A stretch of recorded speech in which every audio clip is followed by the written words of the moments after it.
Direct from Kansas City, it's Comic Book Late Night with Captain Logan.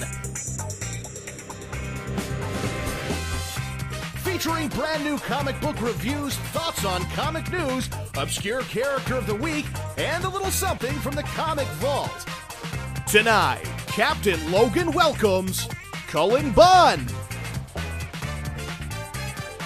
And now, here's Captain Logan. Hello everyone, welcome once again to Comic Book Late Night. I am indeed Captain Logan, and tomorrow is Free Comic Book Day.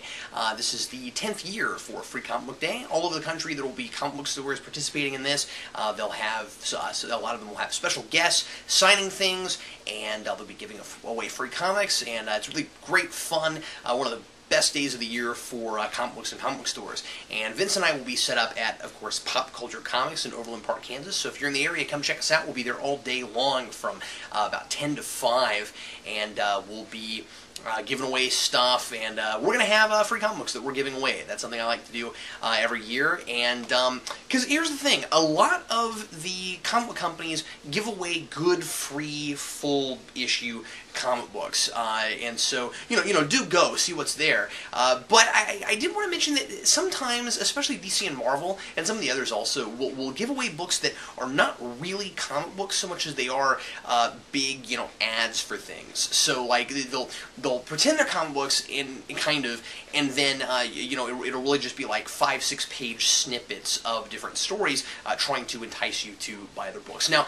I don't think this is necessarily a terrible thing, but it's just, I don't think it's great for new readers. Like, people like me, might appreciate getting, 6 or 7 pages of something to kind of look at it and see if maybe we want to jump on. But I think Free Comic Book Day is one of our really good chances to get new people into comic books. Go to a comic book store and try out the medium. You get free comic books, and I think that you can get more people to potentially get on board and start reading comics with a free issue of something that stands alone well. Maybe it's a first issue, it's a good jumping on point. You hand it to them, they read it, and if they're really impressed, they might read some more. DC and Marvel have done some really strange things with this over the years, and one of the weirdest ones, I think, besides just the you get 5 or 6 pieces of a story thing, is a few years back, DC did Batman the 10-cent comic for Free Comic Book Day. So there was a book that they put out, and it was kind of fun. It was a decent read, and it was 10 cents, and that's all you had to pay for it when it came out. And then they did a Free Comic Book Day version. So they were giving away their 10-cent comic. I don't know, I think if you look up the word cheap in the dictionary, that Batman the 10-cent comic pops up next, the Free Comic Book Day version of that pops up next to it. And I was thinking about this, I was thinking, well, if there were like free other thing days, wouldn't you feel kind of cheated for some other things? Like, let's say, let's say that you were going to go to the sneak peek of a movie, and you went and you thought when you got there that you were going to get to see the whole movie, even though it was a sneak peek, like a Thursday night or Wednesday night showing of something that was supposed to come out Friday. You got there and it was actually like 6 commercials for other movies. You feel a little shafted. Or let's say it was like free tattoo day, and instead of a whole tattoo, you just got like 6 pieces of other tattoos that they have at the tattoo parlor trying to entice you to, get other tattoos. Anyway, Free Comic Book Day, do be sure and go, and I know I'm making fun of it, but, well, I'm making fun of, some of the books that they put out, but really, there will be some neat things there, and so definitely go and check it out if you have a local comic book store.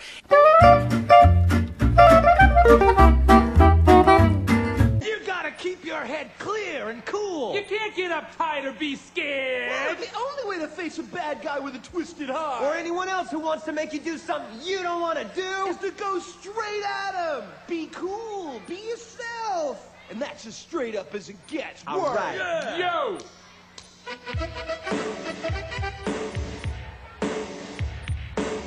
Now word up, I got a story to tell.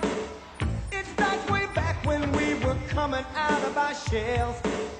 Back then we were little swimming in a bowl. But something happened when we fell down that manhole. Don't have to tell you what you already know. You should remember what we all have to grow.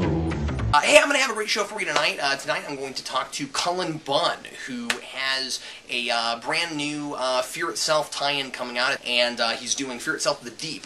He's also been writing the most recent 4-part arc for Superman Batman. So that's going to be really cool and really fun. He's a great, interesting guy. Also, I wanted to thank everybody for giving me possible ideas last week for new comic books to put on my pull.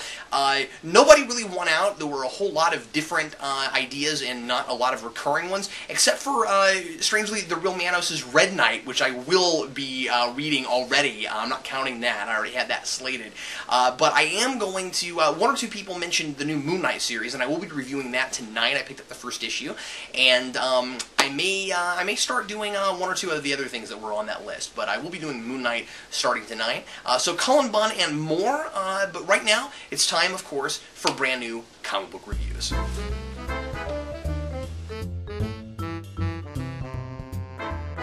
First on the docket today is another book from Primal Paper Comics out of Norfolk, Virginia, sent to me by The Real Manos. This one is called Willpower.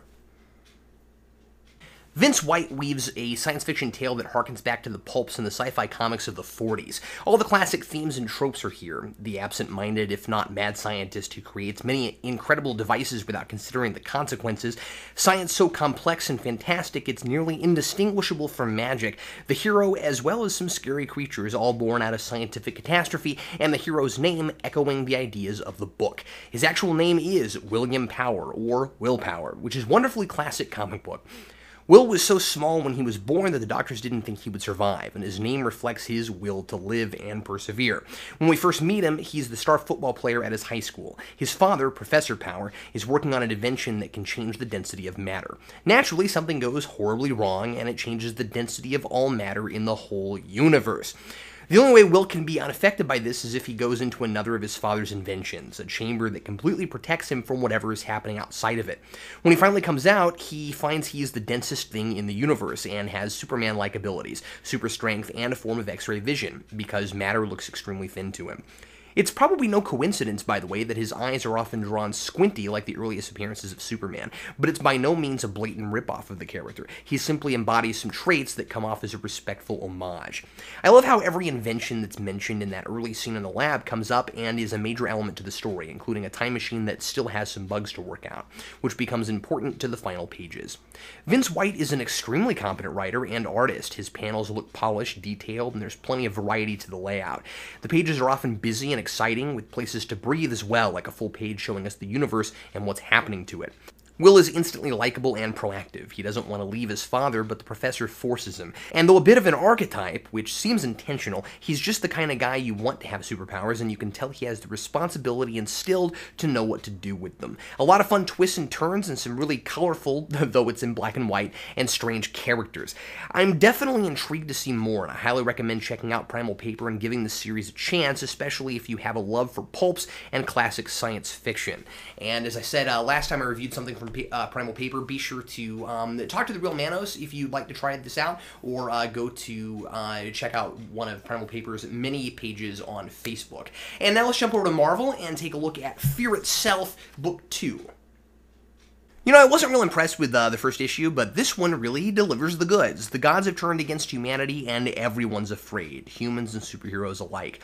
After Odin decides to go to war with Sin and the others who have been given godlike powers and new personas with powerful hammers, the Earth is in the crossfire, and toward the end, the question arises all around the planet. Where are the superheroes? Who will save us? With Thor imprisoned by Odin, it really looks like the rest of the heroes don't stand much of a chance against what's coming, as the hammers claim some of the most powerful characters in the Marvel Universe, including Juggernaut and the Hulk. Here, the real-world stuff feels a little more in the background. There's an overall haze of fear looming over everyone already with the man-made problems nobody knows how to solve, but the mythos really comes alive here. I love the highly detailed and epic artwork, especially the 2-page battle spread toward the end when giant robots wearing swastikas take out the White House.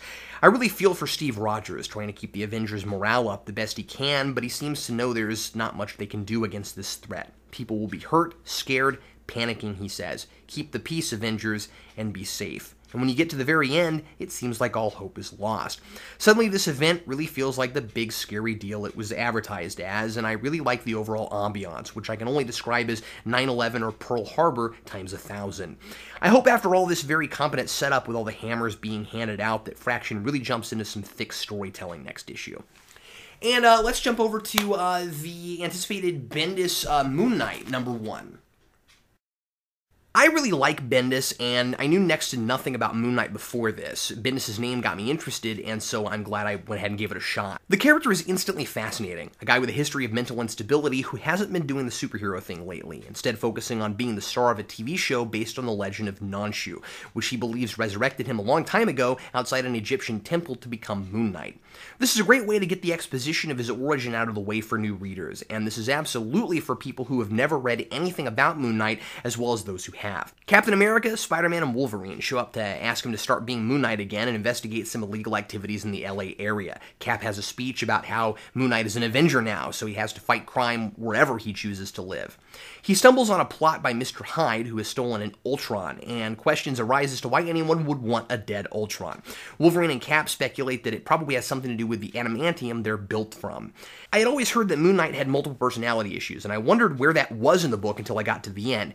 And when the mental instability rears its head, it's pretty brilliant. Bendis balances the humor with the serious really well, and in particular, I love the banter between a couple of henchmen trying to decide just how expendable they are and if they're gonna get killed. I'll definitely be giving this book a shot, and I highly recommend picking it up if you want some really competent and clever writing that you can jump right on without having to know anything. Kind of like Venom, the only complaint I really had was with the artwork. I guess it's just a taste thing. I flipped through this before I read it and was immediately turned off by the simplistic and sketchy drawing Maliv is giving us here. I almost think this art would look a little better uncolored, but the style fits well with the writing, and after I started reading, I stopped noticing the art after a while. Okay, Punisher Max #12 came out a couple weeks ago, and I didn't get a chance to pick it up until just now, so I'll review it here. After the revelations we got through Bullseye about Frank's psyche in the last couple of issues, we're really delving into his past now. Frank's in jail recovering from his injuries from his gruesome fight with Bullseye last issue, and he's waiting for all the killers in there with him to come after him. He expects they'll all want a piece of him, if not to get back at him for something, then just for the reputation of being the guy who killed the Punisher, and the guards won't do anything about it. While he's lying there, he starts thinking about being in the war, and we get flashbacks to his conversations with a fellow soldier laid up with injuries at the same time he was, who tells him he's not a family man and won't know what to do with a wife and a kid. Frank tries to fight this idea, but he knows the guy's right, and we do too. This Frank Castle knows he's a monster, but wants to be something different. But after seeming to be glad his family was killed so that he could be perpetually at war again, it's hard to imagine that redemption is something he can ever achieve. One of the things I've loved about the series up till now is how the Punisher is largely in the background, and the focus has been either on Kingpin or Bullseye. Now that the Punisher is the focal point, in an arc appropriately titled Frank, I expected to lose interest, but I really didn't. Through Bullseye, Jason Aaron made Frank's psychology so fascinating to me that now I care to know more, and I'm getting more. This is a real storyteller. He knows just when to give you what will be most effective when. A minor irritation, Dylan draws a guy in prison with a swastika on his head that looks just like his Wilson Fisk, and for a second I was confused. Dylan's people don't usually all look the same, but this guy was Fisk's long-lost Nazi-branded twin. Now let's go over to my one DC book this week, Batman Beyond #5.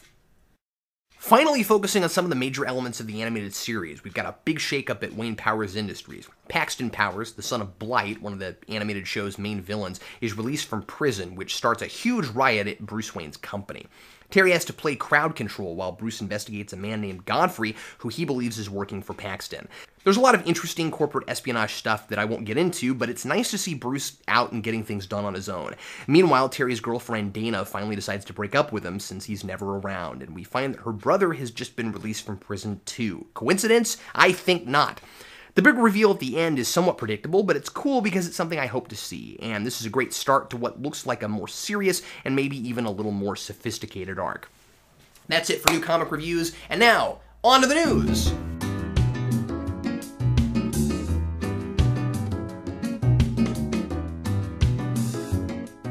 Okay, lots of stuff going on this week. Thor opens tonight, and I haven't seen it yet because I'm, well, here, and I wasn't able to go to the midnight last night, so I will be reviewing Thor next week. It's getting great reviews. It looks like Marvel Studios has hit it out of the ballpark again, and I'm really looking forward to seeing it. So there you go. I'll talk about that next week.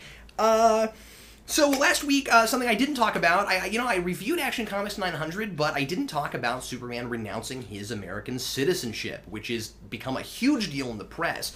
And the thing is, okay, so I read that story. I mean, I read all of 900, and that was a backup feature at the end. It was this little 5-6 page story, and I thought it was a really interesting idea, and it didn't occur to me that it was even canon. And I mean, I guess it is. Like, I guess those usually are. I didn't really think about it. But now people are wondering what this is going to mean for the future of Superman, and a lot of people are really up in arms about it.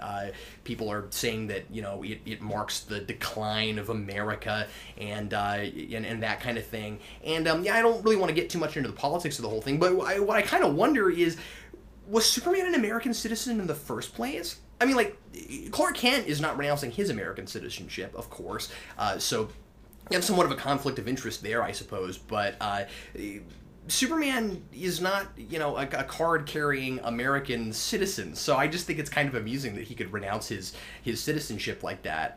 But I don't know, I'm not entirely sure what to think about it. I guess it'll depend on where they take it and where it goes. I can kind of see both sides to it. I mean, Superman has always been, you know, kind of a savior of the world, and he stands for American values.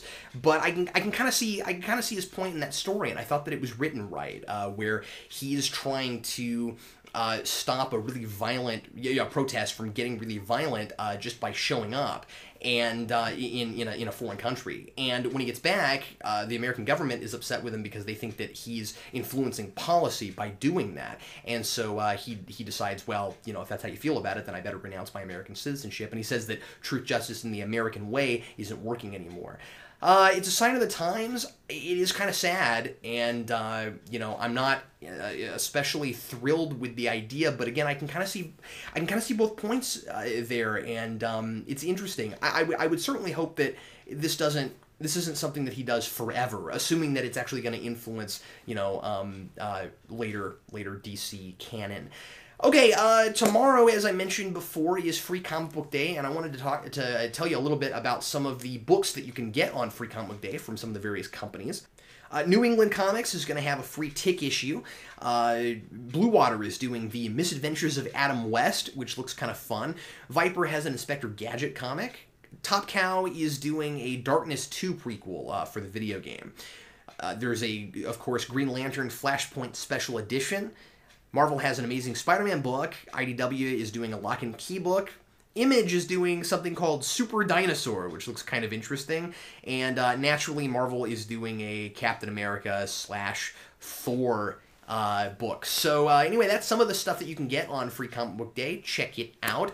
This week, Comic Book Resources reported that Francis Lawrence is talking about possibly doing a Constantine sequel, and he's not saying much other than he'd love to do it. There's a possibility he's very interested, and if it happens, he wants it to be a very hard R. He doesn't want to be stuck in the PG-13 kind of realm that he was before, and I think that he could deliver a really great Constantine movie if he indeed got his wish that way. So that's exciting. I would love to see that. Jackie Cooper, who played Perry White in the Richard Donner Superman films, died at age 88 this week. So over this last week, there was this Minnesota Republican legislator who called Neil Gaiman a pencil-necked weasel. And his mother made him apologize publicly for it, which I thought was kind of funny. And Neil Gaiman was really funny and was really good sport about the whole thing, because he was like, oh well, pencils are good. I like those. You can write and draw with pencils. And he was making fun of this guy, saying that he probably called him that because he was afraid of using something with more syllables.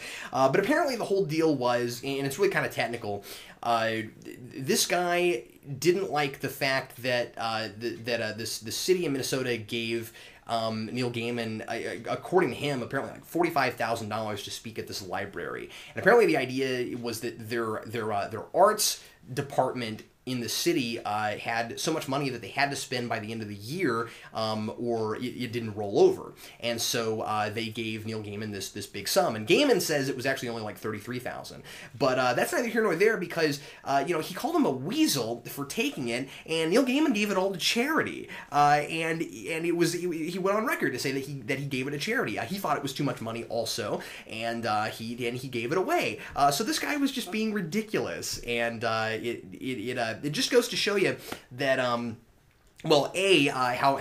really cool and level-headed Gaiman is, but B, that you should never publicly make fun of a clever writer, because they're gonna come right back at you and be a great deal more clever. Anyway, that's it for the news today. And now, it's time for a trivia question. Today's trivia question is, the Punisher first appeared in Amazing Spider-Man 129, and there was a villain that appeared alongside him in that issue, and that villain is advertised on the cover of the issue. So who is that villain? That's the question for today. Last week's question was, who is Marvel's Huntress? There's a character in Marvel who appeared in the early 70s who sometimes goes by the Huntress, but she's better known as Mockingbird. The correct answer is Mockingbird, and that was first answered by Two Mercy. So well done to you.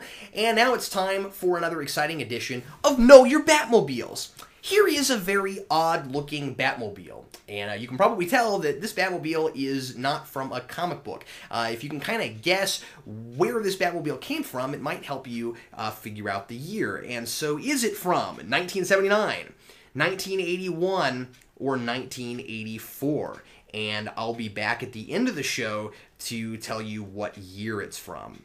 My special guest tonight, barring any interruption from Doom's Vince, is the current writer on Superman Batman. He's also done the remarkably successful 6 Gun series for Oni Press. Cullen Bunn is joining us, so welcome him to the program, and let's take a listen. Okay, and I'm here finally with Cullen Bunn. Cullen, hello. Hey there. Cullen, if you don't know, is doing the current arc for Superman Batman, and is awesome because he put Batman on a dragon. And he's also the writer of the popular 6 Gun series for Oni Press, as well as tons of short fiction and novels, and he's a very prolific writer, and it's great to have him on. Colin, before we jump into the questions for the Comic Grill, I wanted to ask you if you'd talk a little bit about your new all-ages series coming out called Crooked Hills. Yeah, sure. Crooked Hills is a novel series that I've been working on for some time. I've had this in my head, but it's basically I tried to write a horror novel for kids. I mean, it's a series that I think anybody who kind of likes ghost stories and things like that could get into. But I wanted to write a novel. While it's an all ages book, I wanted something that could be genuinely scary.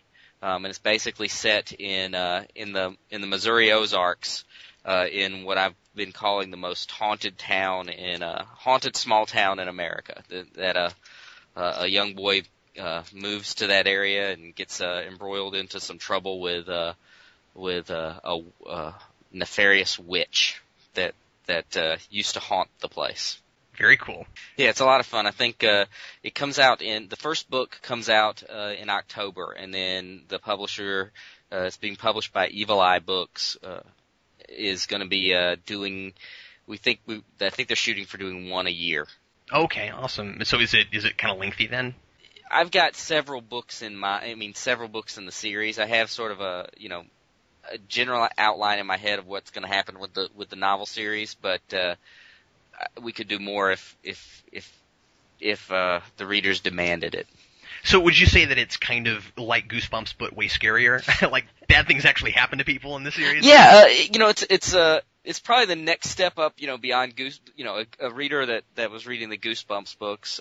This would be like the next step up. But yeah, bad things do happen to people in the series for sure. Awesome. Well, Cullen, it's time now to go into the always intimidating Comic Grill. Are you ready? I guess so. Okay, cool.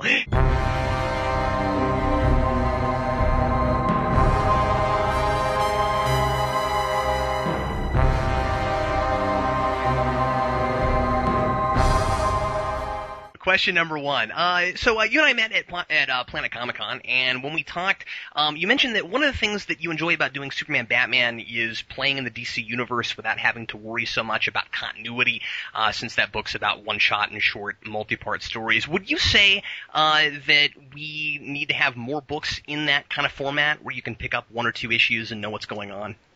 Yeah, I think I lean naturally towards stories that it's not that I want to that I lean towards stories that are apart from continuity, but I think I prefer stories that I don't have to know everything that's going on in a comic universe to really pick up the book and enjoy it. And I think that we need more of those things in order to bring new readers into it. I agree. It can be really intimidating for a reader to pick up a book that they just need, dozens of other books and lots of backstory to even understand what's going on. And I think that makes it really tough to bring new readers in. So, I think, a book that someone can pick up and enjoy without having to know everything that's going on or that has gone on in the past is, those things are vital for. Well, I find it very refreshing. I mean, that's the reason that I've been reading Superman Batman, and I'm a guy who reads a lot of comics, and it feels a little too elitist even to me. So it's nice to have that. And I was reading that well before you started writing on it, and I appreciate also getting to see multiple writers tackling the same characters and seeing what they what stamps they put on it and that kind of thing. And that the series Superman Batman series, I just think from the very beginning has been just a great series of just no hold barred. You can do whatever you want to with those stories, and that's what appealed to me about that series long before I ever wrote an arc of it. Question number 2. So you've got a series for Oni Press that seems to be pretty popular, The Sixth Gun. And for those of you who don't know what that is, it's kind of a supernatural western. And what would you say is your inspiration for the book? And what are some of your favorite westerns? As far as inspiration for the book, I've always liked weird western stories, going back to the old Jonah Hex stories and weird western tales, to the stories that the comics that Joe R. Lansdale did, the Jonah Hex books he did in the 90s.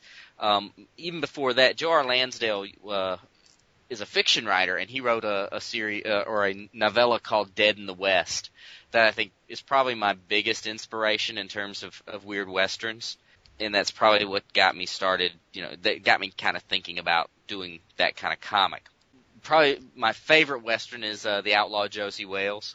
I'm not sure it's the best western out there, but it's the one I enjoy the most in terms of movies. But I like all the old John Wayne films. I like most of the Clint Eastwood movies. So all those things kind of tie into play into making play into the kind of stories I like to tell. Question number 3, you wrote in your blog that you've been wanting to write some of the characters. Yeah, I read your blog, Cullen. You said there that you've been wanting to write some of the characters that you're working with in the miniseries Fear Itself, The Deep for a long time, and those are Namor, Doctor Strange, She-Hulk, Silver Surfer. And are there any other characters in either the DC or the Marvel universes that you're itching to write that you've never been given the chance to? Yeah, there are a few. I have a list, basically what I consider the 50 things I want to do in comics before I die. Oh, that's awesome! And it includes everything from characters I want to write about to artists I want to work with, things like that. And there are a number of characters on that list. In the Superman Batman arc, I knocked off a few because I included some characters from like Shadow Pact. There's some characters in that, Blue Devil is one of the characters I've always wanted to at least write for a little bit. Clarion the Witch Boy shows up in the Superman Batman arc, and he's a character I've always wanted to write. I haven't. Well, I wonder if there are any others that would ever say that. Well, I think. I don't want to write that guy. I don't know if anybody will admit it, but I know there are a bunch of people out here there who would. I mean, I have a strange hankering to write a Devil Dinosaur story. That's awesome. Marvel. That's a character I've always wanted to do something with. There are a number of characters like that. I'd love to play with those characters a little bit. Writing Superman, Batman, do you have to get those characters cleared, like the ones that you just threw into there? Considering that it's not a real continuity type story, like do you have to clear that with the? It was probably a little easier for me to get those characters cleared than some of the other stuff I've worked with. But yeah, a lot of the big stuff I've done for Marvel and DC, I have had to clear characters that appeared in the story because you don't know what other writers are doing with them, what other writers, what the editors have planned for them, things like that. But with Superman, Batman, it was a little easier, I think. There wasn't a long waiting period for me to. I said, "Hey, I want to use Shadow Pact," and they said, "Go for it," and that's just all there was to it. Cool. Well, it probably helps that some of the ones on your list are like really obscure. That's it. I have this affinity for these obscure characters. This team tend to be a lot of the obscure characters tend to be the ones I really want to do something with. I do a segment on the show on a comic book late night called Obscure Character of the Week, and I will be sure and put Devil Dinosaur on the list. Yeah, Devil Dinosaur. He's a great character. Question number 4. You seem to do a lot of kind of short stories in larger comic books. You've got one in Deadpool Family #1, and I think Captain America #616. How challenging is it to write a complete comic book story in just a few pages? Yeah, short stories are they can be really tough. I think that's a lot of the editors use those to kind of test the waters with writers, because if you can pull off. To me, writing a complete story in 22 pages is hard enough. Oh, yeah. So when you get down to, I think the Deadpool family story was 11 pages, I believe, and the Captain America was 8 pages. I mean, those can be, really challenging. But it's a good challenge, and I think, it's something I'm glad I got the chance to do those stories. One, it introduced me to some editors who I might not have worked with otherwise. But 2, it kind of stretched some writing muscles for me. And final question, I just find it interesting to ask this to creators. What's the first comic book you ever read, if you know? And if you don't remember, what comic or series impacted you the most before you got into the business? I remember reading comics when I was, very young. I remember picking up comics.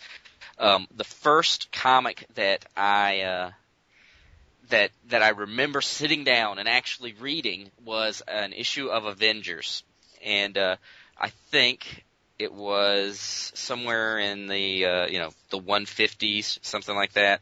But the Avengers fought these Atlanteans, and I remember as a kid I was reading it, and I used reading very loosely. I was actually just kind of flipping through and reading words here and there, but these Atlanteans just beat the bejesus out of the Avengers. And I remember as a kid, it horrified me because as I read it, I kind of thought that this guy was killing the Avengers. I remember he punches through Iron Man's chest plate and things like that. Mm-hmm. And I really thought the Avengers died in that issue. Wow. And it wasn't that it's not like I went to the store and got another issue the next month to see what happened, because I was getting most of my comics at a flea market and things like that. So I remember that experience of reading a comic very, very clearly. Yeah, cool. The comic that probably influenced me the most before I ever thought of writing was Marvel's Micronauts. Oh, wow, yeah. That's the comic that made me love comics. Yeah, and nobody talks about that anymore, but I've talked to a lot of folks that were kind of a generation ahead of mine who just love that series. Well, yeah, you got to think. I mean, it was a toy, it was a tie-in to a toy series, but this was before, this was at a time where not every toy had a cartoon, associated with it, or this big mythology.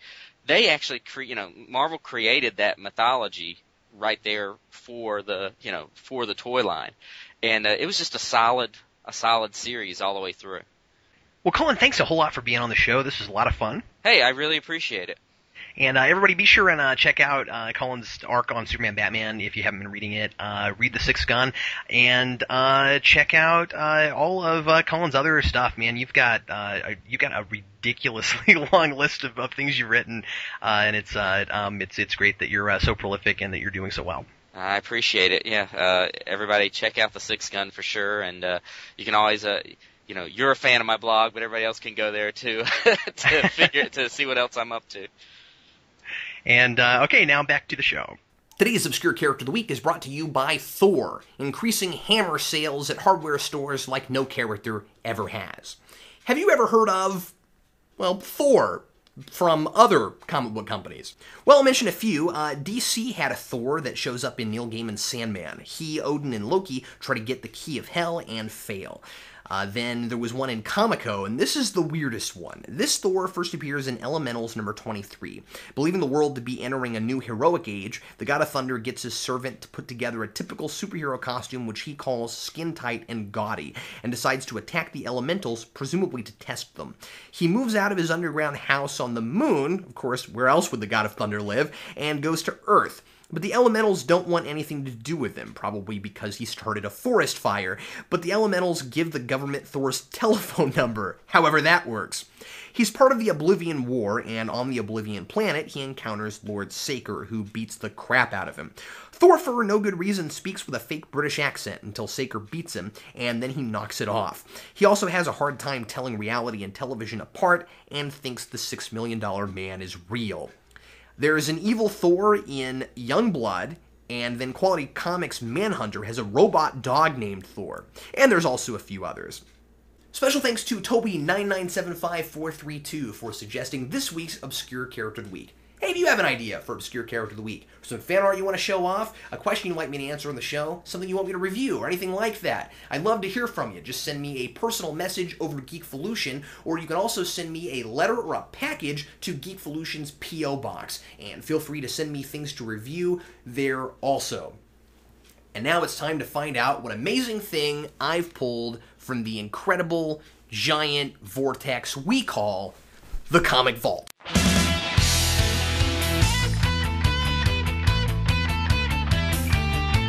Today in the Comic Vault, we're going to take a look at a graphic novel called Gotham by Gaslight, A Tale of the Batman. This Elseworlds-type story imagines what Gotham City would be like in the late 1800s, playing like an alternate history. It opens with Bruce Wayne studying with Sigmund Freud, who wants to talk about the death of Bruce's parents, but of course, he's not there to be analyzed, he's there to learn about psychology, just as he's already learned from some of the greatest detectives in order to become the Batman. He returns to Gotham, where Jack the Ripper has started attacking women just after a murderous spree in England. As Batman goes after the Ripper and starts making newspaper headlines, the police don't want to tolerate him and the people don't know what to make of him. Everyone wonders if Batman is as much of a problem as the Ripper is, and some even think they're one and the same. In a surprising twist, the Ripper plants his bloody knife in Wayne Manor and frames Bruce for his crimes, who is tried and convicted and must solve the mystery from inside a cell in Arkham Asylum before he's hanged, with the help of Gordon, who doesn't believe he's the murderer and feeds him evidence. It's a fairly simple mystery, and if you're accustomed to these kinds of stories, I'd imagine you might call who the killer is, but it's still a pretty satisfying conclusion, and plenty of clues are planted so that the killer's identity seems logical and at least somewhat clever. There are a lot of cool references to Batman lore. There's a madman wanted for murder who took a little of his own poison and paralyzed his face so that it stuck in a perpetual smile. And Harvey Dent is the prosecuting attorney who immediately turns on Bruce, along with everyone else, because they all want to believe they've caught the killer.